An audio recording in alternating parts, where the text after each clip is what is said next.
عايزين نعمل برنامج بيجيب السم بتاع الاكس الواي. تمام. x is equal to 10. تمام. عملنا variable وحطينا فيه assigned value of 10. y is equal to 15. وهنعمل variable تالت sum is equal to x plus y. اوكي. بعد كده نعمل print للsum ده f5. yes we have the sum which is 25. اوكي. طيب تعالوا بينا نرجع ونعمل تغيير بسيط. احنا دلوقتي عايزين print وعايزين يجيلنا النتيجة the result is. بعد كده عايزين النتيجة بتاعتنا. طب هنعمل ده ازاي؟ بمنتهى البساطة هتقوم راجع لprint وعامل result is. اوكي. طبعا احنا متعودين ان احنا نستعمل plus فنحط sums ولما نعمل F5 and go هتحصل مشكلة. طيب المشكلة دي حصلت بسبب ايه؟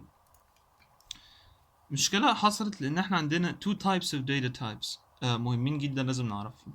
اوكي. النوع الاول هو السترينج، النوع التاني هو الانتجر. البايثون فيه الميزة ان هو بيعرف النوع الداتا تايب اول ما انت تحطه جوه الفاريبل، فهو عارف ان دي انتجر وان دي انتجر وان دي انتجر وان دي string. طب هو ايه الفرق ما بين الانتجر والسترينج؟ انتجر يقبل الارقام فقط. تمام. ده مش انتجر. تمام. ولازم تكون ارقام صحيحة، يعني ما ينفعش 29.1. السترينج هو اي حاجة، يعني ممكن تكون ارقام نعم، بس لازم تكون between two inverted commas زي ما احنا شايفين.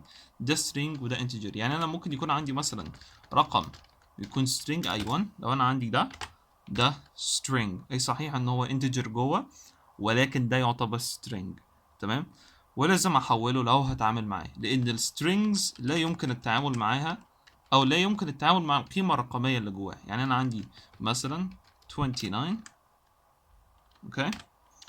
لو انا عملتها times 2 واحنا شغالين ان شاء الله هيقوم مكررها لي 29. تمام. فلازم انا عشان اشتغل مع ال 29 اللي جوه لازم احولها. تمام. فاحنا عندنا مشكله هنا، البرنت دي مش اشتغلتش لان دي string ودي integer. تمام. فازاي نحول الانتجر ده لسترينج؟ قدامك حل من اتنين.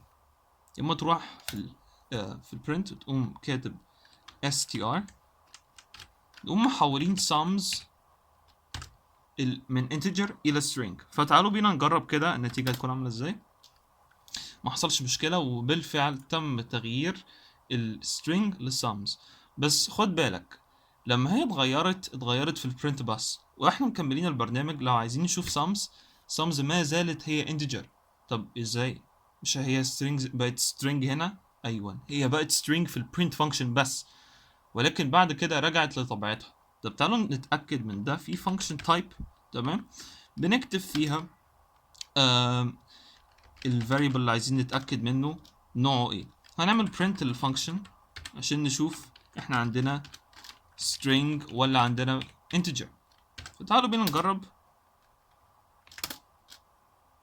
فعندنا 25 integer. طب ازاي؟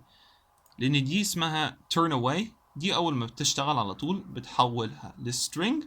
بعد ما sums بتكون string بتكمل عادي جدا البروجرام على انها integer بمنتهى الطبيعة ومنتهى السهولة. اوكي.